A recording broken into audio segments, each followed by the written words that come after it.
இயேசுவுக்குள் மிகவும் பிரியமான தேவனுடைய பிள்ளைகளே, இந்த காலை நேரத்திலே அனுதின மன்னா மூலமாக உங்களை சந்திப்பதிலே மிகுந்த மகிழ்ச்சி அடைகிறேன். கர்த்தர் உங்களை ஆசீர்வதிப்பாராக.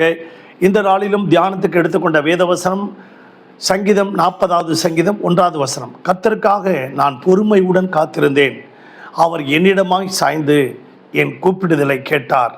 அன்பு தேவனுடைய பிள்ளைகளே, சில காரியங்களுக்காக நீங்கள் காத்திருக்கலாம்.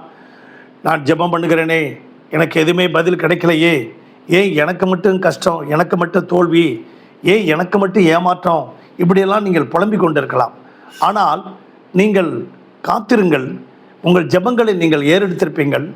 ஆனால் தானியேலுக்கோ பதில் வருவதற்கு சில 21 நாட்கள் ஆக்கிவிட்டது.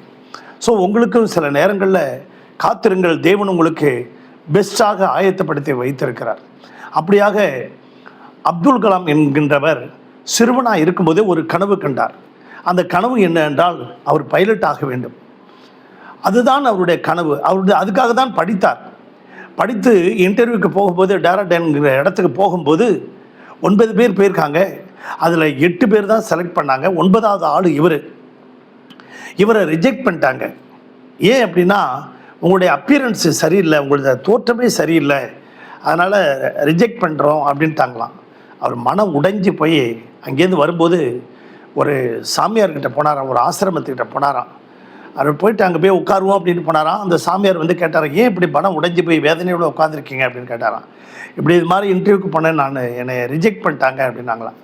இல்லை, கவலைப்படாதீங்க, ரிஜெக்ட் பண்ணுறது நல்லது தான். அப்போ தேவன் வந்து, கடவுள் வந்து அவர் சொன்னாராம், உங்களுக்கு பெஸ்ட்டை ஆயத்தப்படுத்தி வைத்திருக்கிறார், அதை கொடுப்பதற்கு முன்பாக நீ பொறுமையோடு காத்திரு மகனே அப்படின்னாராம். நீ பொறுமையோடு காத்திரு, அது வரைக்கும் உன்னை உருவாக்கி கொண்டு இருக்கிறார் அப்படின்னு சொன்னாராம். காலம் கடந்தது, பொறுமையோடு காத்திருந்தார். இந்திய நாட்டின் ஜனாதிபதியாக அவர் வந்தார். பலவிதமான ராக்கெட்டுகளாக அவர் செய்து அவர் விண்ணிற்கு செலுத்துவதற்கு எல்லா காரியங்களையும் ஒழுங்குபடுத்தினார். அதிலே வெற்றி கண்டார். அருமையான தேவனுடைய பிள்ளைகள், இந்திய நாட்டு ஜனாதிபதி ஆனார். அதே போல தான் தாவீது கர்த்தருக்காக பொறுமையுடன் காத்திருந்தான். அவன் வந்து சிறு வயதிலிருந்தே ஆடு மேய்ப்பவனாக இருந்தான். பல இடங்களில் அவனை ரிஜெக்ட் பண்ணிட்டாங்க. அருமையான தேவனுடைய பிள்ளைகளை குடும்பத்தில் ரிஜெக்ட் பண்ணிட்டாங்க. எல்லாரும் கூப்பிட்டு சாப்பாடு விருந்து நடந்துக்கிட்டு இருக்கேன், இவன் ஆடு மேய்ச்சிக்கிட்டு இருக்கான். ஆனால் தாவீதை கூப்பிடல. மற்றவர்களுக்கெல்லாம் விருந்து வச்சு நடத்திக்கிட்டு இருக்க. சாமுவேல் போகிறாரு, அவனை அபிஷேகம் பண்ண போகிறாரு. எங்கப்பா உன்னுடைய இன்னொரு பிள்ளைன்னு கேட்குறாரு, அவன் ஆடு மேய்ச்சிட்டு இருக்கான், அவனை வர சொல்லு அப்படிங்கிறாங்க. பட் அருமையான தேவனுடைய பிள்ளைகளை இவனை ரிஜெக்ட் பண்ணிவிட்டு எல்லாருக்கும் விருந்து நடக்குது. அதே போல தான் அருமையான தேவனுடைய பிள்ளைகளே, அங்கே யுத்தத்துக்கு போகிறான். அந்த யுத்தத்தில் அங்கே எல்லாரும் கோலியாத்தை பார்த்து பயந்துக்கிட்டு இருக்காங்க. இவனை பார்த்தோன்னே அவன் அண்ணன் தம்பியெல்லாம் எல்லாம் இவனை ரிஜெக்ட் பண்ணுறாங்க. நீங்கள் இப்படியெல்லாம் என்னை ரிஜெக்ட் பண்ணாதீங்க, எனக்கு யுத்தம் தெரியும் அப்படின்னு சொல்லி அவன் துணிஞ்சு அவன் சவுலுக்கிட்ட போய் சொல்கிறான், இந்த பெலிசன் எம்மாத்திரம், ஒரு சமயம் நான் கரடியும் சிங்கத்தையும் கொன்று போட்டவன், இவனை நான் வீழ்த்திடுவேன் அப்படின்னு சொல்லிட்டு ஆண்டவருடைய தேவனுடைய நாமத்தினால, இயேசுவின் நாமத்தினால அவன் செல்லுகிறான்.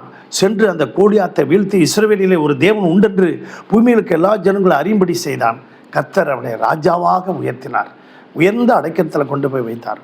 தாவீது பொறுமையுடன் காத்திருந்தான். ரிஜெக்ட் பண்ண இடத்துலலாம் பொறுமையுடன் காத்திருந்தான். கர்த்தர் பெரிய உயர்ந்த அடைக்கலத்தில் கொண்டு போய் வைத்தது போல உங்களையும் கர்த்தர் உயர்ந்த அடைக்கலத்தில் வைப்பார். உங்களுக்காக ஜெபிக்கட்டுமா? பரலோக பிதாவே, இந்த சத்தத்தை கேட்டுக்கொண்டிருக்க ஒவ்வொரு பிள்ளைகளையும் ஆசீர்வதிக்கும்படியாக ஜெபிக்கிறோம். அவர்கள் காத்திருக்கிற ஆண்டவரே அந்த காரியங்களையும் அந்த விண்ணப்பங்களையும் அவர்களுடைய நோக்கத்தை நிறைவேற்றும்படியாக ஜெபிக்கிறோம். தேவைகளை சந்திக்கும்படியாக ஜெபிக்கிறோம். அவருடைய விருப்பத்தை நிறைவேற்றும்படியாக ஜெபிக்கிறோம். இந்த வார்த்தை அனைவருக்கும் ஆசீர்வாதமாக இருக்க வேண்டுமா ஜெபிக்கிறோம். இயேசுவின் நாமத்தில் பிதாவே, ஆமென். God bless you.